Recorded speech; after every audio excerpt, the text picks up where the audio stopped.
नमस्कार मुलांनो, मुळे जाधव मॅथ्स क्लासेसमध्ये तुमचं स्वागत आहे.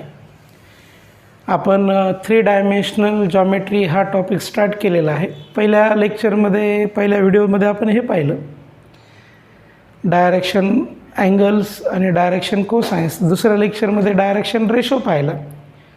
आता आपण तिसऱ्या याच्यामध्ये डायरेक्शन रेशोज पाहणार आहोत. परंतु जर एका लाईनीचे 2 पॉईंट्स दिलेले असतील तर डायरेक्शन रेशो कसे काढायचे. तर आपल्याला काही त्याचं डिटेल एक्सप्लेनेशन नाही आहे, आपल्याला डायरेक्टली ते लक्षात ठेवायचं आहे, कारण आपल्या सिलेबसला काही त्याचं प्रूफ नाही आहे. बघा, डायरेक्शन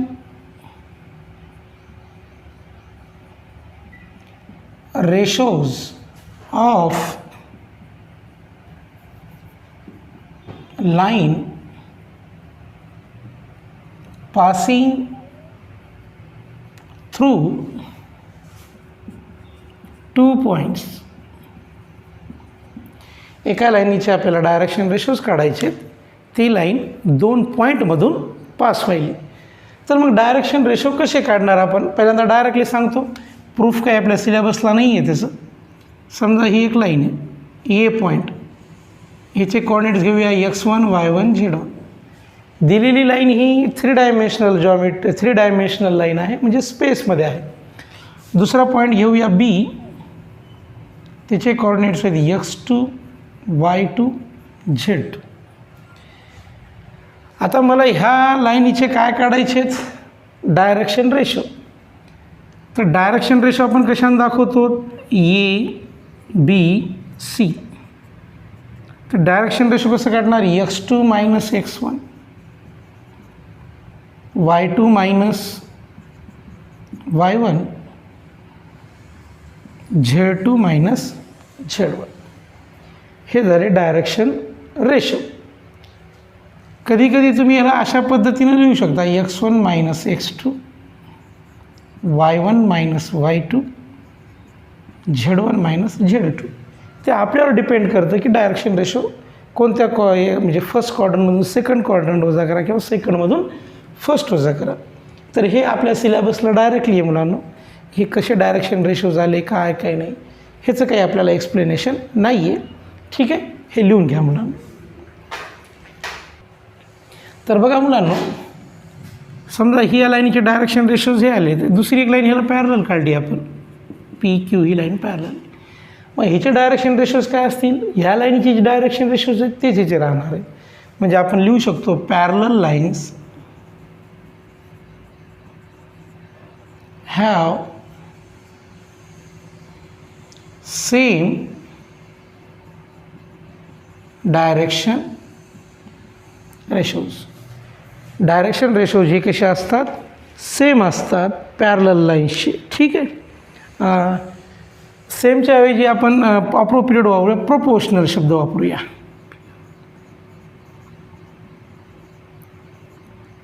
सेम म्हणजे एक्झॅक्टली इक्वल होऊन जातील. म्हणजे parallel lines have the proportional direction ratios. मग समजा ह्या लाईनीचे डायरेक्शन रेशो असं गृहीत धरूया, ABC. ह्या लाईनीचे सुद्धा ABC.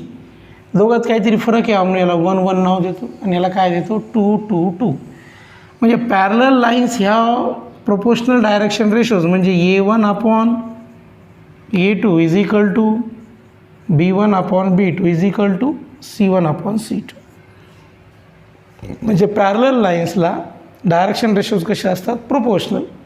डायरेक्शन कोसाईनविषयी सुद्धा आपण लिहू शकतो,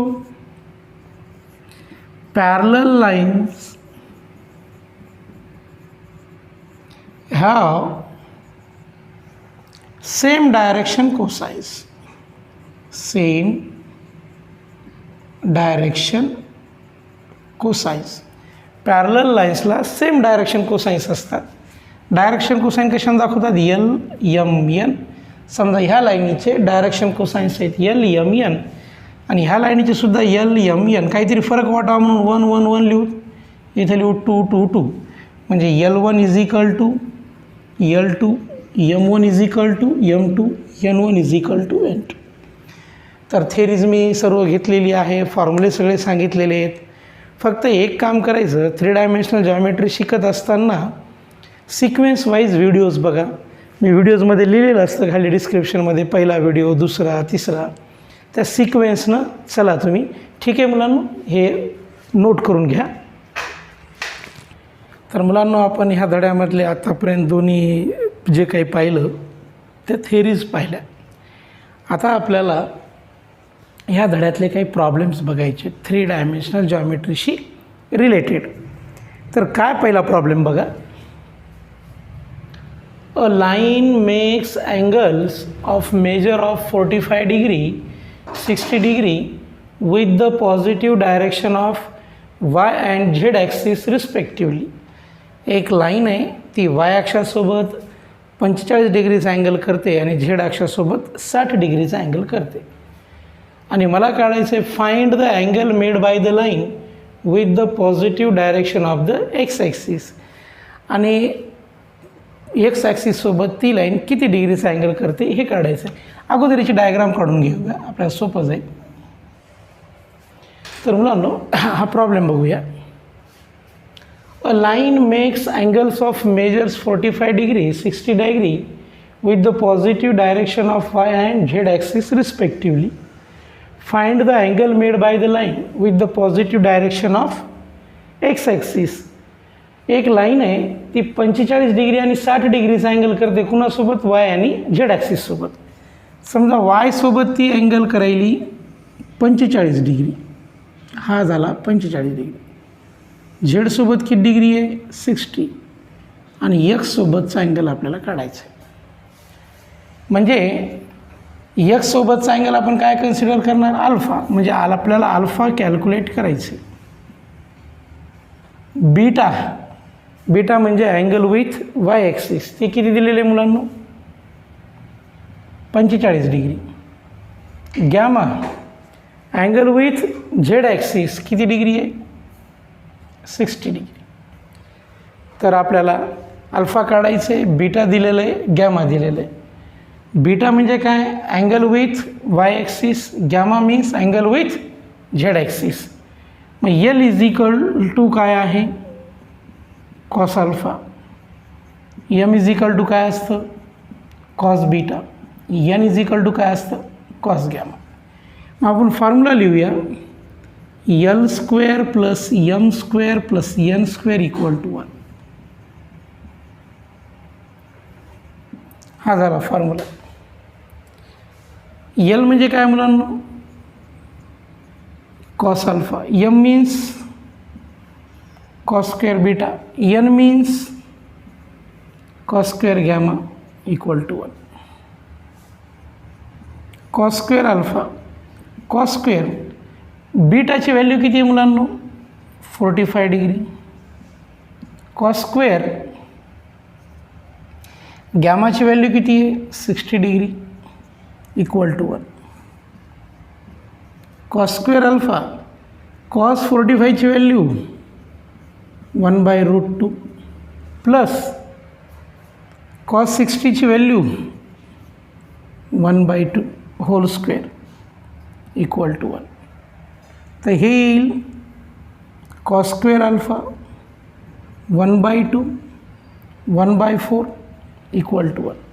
कॅल्क्युलेशन इथं लिहितो मुलांना. कॉस स्क्वेअर अल्फा प्लस, जर ह्याला सॉल्व केलं मुलांनो, हे येईल 3/4 equal to 1. Cos square alpha is equal to 1 minus 3/4 that is equal to 1/4. आता दोन्ही साईडचं स्क्वेअर रूट घेऊया. Cos alpha is equal to 1/2 येईल प्लस किंवा cos alpha is equal to काय येईल? -1/2. मग कॉस अल्फा 1/2 कशाची व्हॅल्यू आहे मुलांनो? कॉस 60ची. जर निगेटिव्ह व्हॅल्यू असेल मुलांनो तर एक लक्षात ठेवायचं, ही व्हॅल्यू तर राहणार आहे कॉस 60ची, परंतु निगेटिव्ह आहे. मग निगेटिव्ह असल्यामुळं 60 डिग्री 180मधून मायनस करा, म्हणजे हे येणार आहे -120 डिग्री.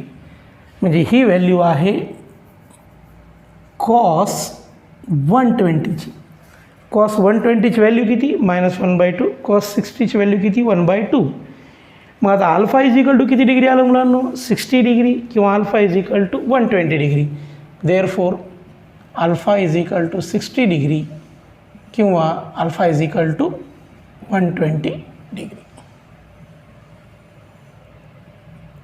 अल्फाची व्हॅल्यू 60 डिग्री असेल किंवा 120 डिग्री असेल. लिहून घ्या मुलांना. थांबव. सेकंड प्रॉब्लेम बघा. Find the direction cosines of line which bisects the angle between positive direction of Y and Z axis. तर बघा अगोदर आपण 3 ॲक्सिस काढूया. झेड ॲक्सिस, वाय ॲक्सिस आणि X axis. X axis, Y axis आणि Z axis. एक line आहे ती बायसेक्ट्स करायली कोणाला? Between the positive direction of Y and Z. Y आणि झेडला ती बायसेक्ट करते. आपल्याला जी लाईन पाहिजे, समजा आपल्याला आवश्यक असणारी लाईन ओपी घेऊया. आपल्याला माहीत आहे वाय आणि झेड ॲक्सिसला अँगल दोघांमध्ये किती डिग्री असतो? 90 डिग्री. मग हा अँगल किती डिग्री येईल मुलांनो? 45. हा सुद्धा किती येईल? 45. म्हणजे अँगल विथ वाय आणि झेडचा प्रश्न मिटला. आता राहिला अँगल कुणासोबत? एक्स ॲक्सिससोबत. तर दिलेली लाईन ही वाय झेड प्लेनला बायसेक्ट करायली, ह्याचा अर्थ ही लाईन वाय झेड प्लेनमध्ये आहे. अगोदर इतकं लिहूया, त्याच्यानंतर महत्त्वाचं वाक्य लिहितो मी. बघा, लाईन bisects the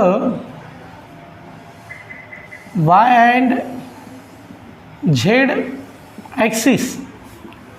therefore आता y सोबतच्या अँगलला काय म्हणतो आपण? Beta. Beta is 45 degree. Z सोबतच्याला गॅमा, ते किती घेतो? 45 डिग्री. आता दुसरा प्रश्न असा राहिला की ही लाईन कोणत्या प्लेनमध्ये? आता वाय झेड प्लेनला बायसेक्ट करते, ह्याचा अर्थ दिलेली लाईन ही वाय झेड प्लेनमध्ये आहे. Therefore line lies in Y Z plane. दिलेली रेषा ही वाय झेड प्लेनमध्ये आहे. मग ह्याचा अर्थ काय होतो मुलांनो? जर दिलेली रेषा वाय झेड प्लेनमध्ये असेल तर ती एक्स ॲक्सिसला परपेंडिक्युलर असते. Therefore line is perpendicular to x axis. दिलेली रेषा कुणाला परपेंडिक्युलर आहे? एक्स ॲक्सिसला. मग एक्स ॲक्सिसला परपेंडिक्युलर आहे, याचा अर्थ alpha is equal to 90 degree. Alpha is equal to किती आलं मुलांनो? 90 डिग्री. मग आपल्याला काय काढायचं आहे? Direction cosines. तर डायरेक्शन कोसाइन्स काढूया आपण. डायरेक्शन कोसाइन्स म्हणजे L M N. L M N. Direction cosines आपल्याला काढायचे. डायरेक्शन कोसाइन काढायचे म्हणजे काय काढायचं? एल एम आणि एन. एल म्हणजे काय मुलांनो? Cos alpha. M means cos beta आणि एन म्हणजे काय आहे? Cos gamma. आता प्रत्येकाची आपल्याला किमती माहीत आहेत. अल्फाची किंमत किती आहे मुलांनो? 90 डिग्री. कॉस 90. कॉस 90ची व्हॅल्यू 0. त्याच्यानंतर कॉस 45. कॉस 45ची व्हॅल्यू 1/√2. कॉस गॅमा म्हणजे सुद्धा 45 डिग्री आहे, हे सुद्धा किती आलं? 1/√2. म्हणजे डायरेक्शन कोसाइन्स काय काय मुलांना प्राप्त झाले? 0, 1/√2, 1/√2. आणि आपल्याला काय विचारलं होतं? Find the direction cosines of line. Therefore direction cosines of a line are. Direction cosines of a line are 0, 1/√2, 1/√2. ठीक आहे मुलांनो, हे झाले आपले डायरेक्शन्स कोसाइन्स. ठीक आहे, नोट करून घ्या. नेक्स्ट प्रॉब्लेम बघा मुलांनो. आपल्याला काढायचे डायरेक्शन रेशोज आणि direction cosines of a line passing through the points. दिलेली लाईन 2 पॉईंटमधून काय व्हायली? पास व्हायली. तर बघा ही एक लाईन आहे. This line is passing through the 2 points A and B. एमधून काय -4 2 3, बीचे कॉर्डिनेट्स आहेत 1 3 -2. तर मला यांचे काय काय काढायचे, डायरेक्शन रेशोज आणि डायरेक्शन कोसाइन्स आलेले. आपण व्हिडिओच्या सुरुवातीला 2 पॉईंट्समधून डायरेक्शन रेशो कसे काढायचे पाहिले. ह्याला काय म्हणूया, x1 y1 z1. याला काय म्हणूया, x2 y2 z2.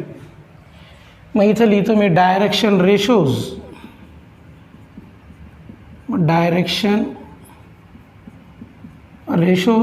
Of A B. मग हे direction ratios of A B कशाने दाखवणार आपण, डायरेक्शन रेशो कशाने दाखवतो, ए बी आणि सी. मग 2 पॉईंट जर दिलेले असतील तर डायरेक्शन रेशो कसे काढायचे आपल्याला माहिती आहेत. कसं, formula x2 - x1 y2 - y1 z2 - z1. x2 किती आहे मुलांनो, 1 मायनस x1 किती आहे -4. y2 किती आहे मुलांनो 3, y1 आहे 2, z2 आहे -2 आणि हे आहे 3. जर हे सोडवलं हे येणार आहे 5, हे 1 आणि हे आलेलं आहे -5. म्हणजे डायरेक्शन रेशोज काय काय आले मुलांनो, 5 1 -5. काय फॉर्म्युला लिहिला आपण त्याचा, याच्यामध्ये आपण दिलेले लाईन जी आहे, लाईन किती पॉईंट्समधून पास व्हायली, 2 पॉईंटमधून पास व्हायली. जर लाईन 2 पॉईंटमधून पास होत असेल आणि डायरेक्शन रेशो विचारलेला असेल तर काय फॉर्म्युला वापरावा लागतो आपल्याला, x2 - x1 y2 - y1 z2 - z1. मग देअरफॉर मी या ठिकाणी लिहू शकतो direction ratios of line A B are 5 1 -5. याच्यानंतर मला काय काढायचं मुलांनो, डायरेक्शन कोसाइन्स. मग डायरेक्शन कोसाइन्स जर काढायचे असेल आणि मला ए बी सीच्या किमती माहीत असेल त्यासाठी सुद्धा आपण फॉर्म्युला पाहिलेला आहे. अगोदर मी root of A square plus B square plus C स्क्वेअरची व्हॅल्यू काढून घेऊ, कारण पुन्हा पुन्हा काढायची गरज पडणार नाही. एची व्हॅल्यू आहे 5, 5चा स्क्वेअर किती मुलांनो 25, प्लस बीची व्हॅल्यू 1 आहे, 1चा स्क्वेअर 1, सीची व्हॅल्यू -5 आहे, त्याचा वर्ग केल्यास किती येईल 25. हे यायले रूट 51.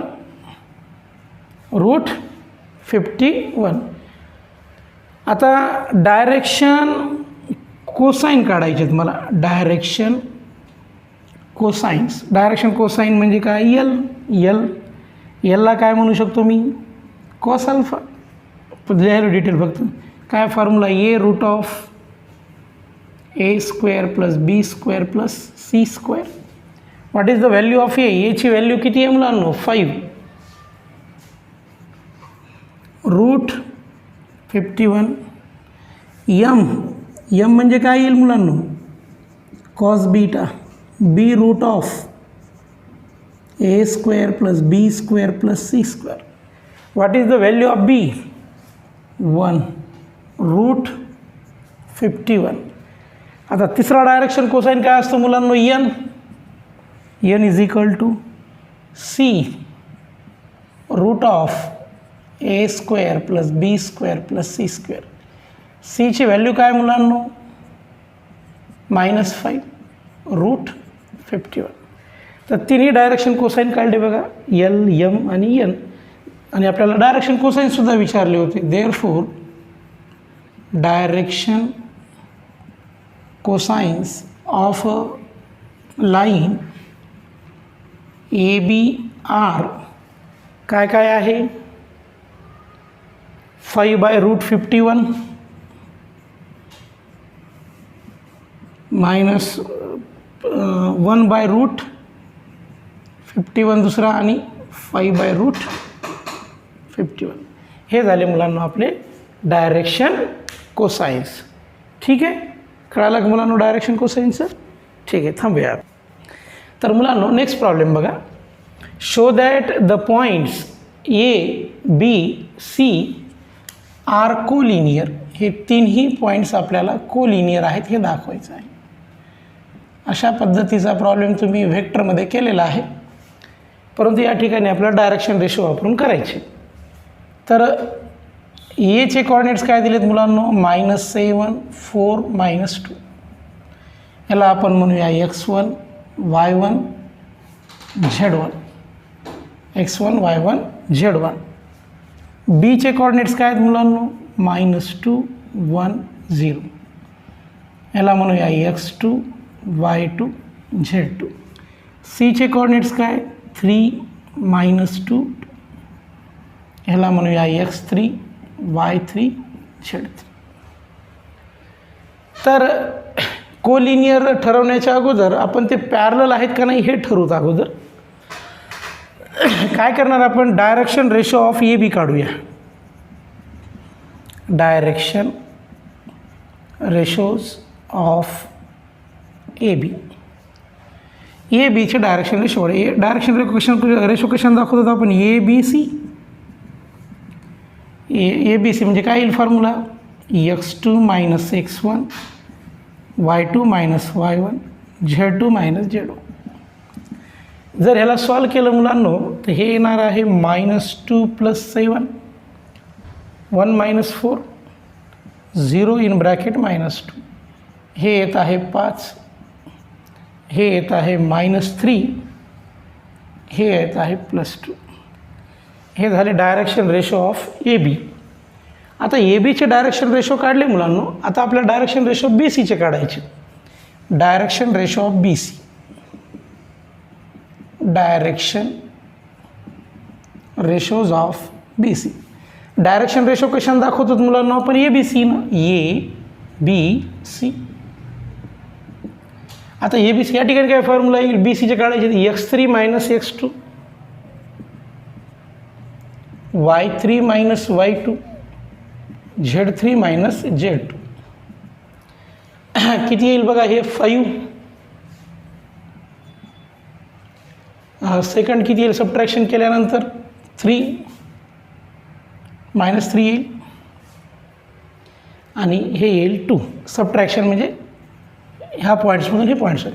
आता हे मुलांना इथंसुद्धा ए बी सी लिहिलं, इथंसुद्धा ए बी सी लिहिलं, ए बी सीमध्ये काहीतरी फरक असला पाहिजे म्हणून ह्याला A1 B1 C1 म्हणूया, A2 B2 C2 म्हणूया. आता A1/A2 काढू, A1/A2.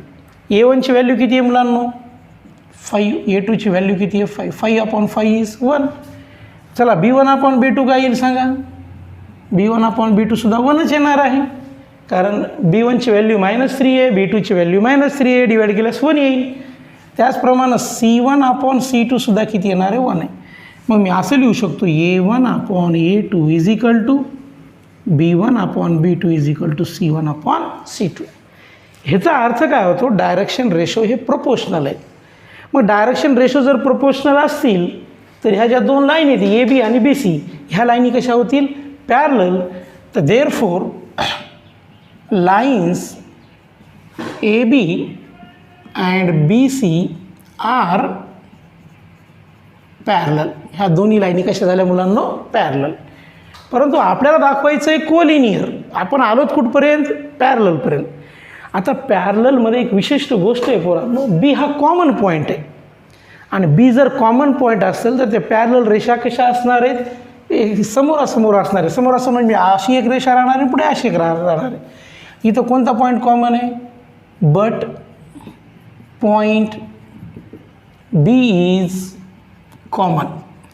जर पॅरलल लाईन्समध्ये एखादा पॉईंट कॉमन असेल तर ती पूर्ण पॉईंट्स कोलिनियर होतात. Therefore points A B and C R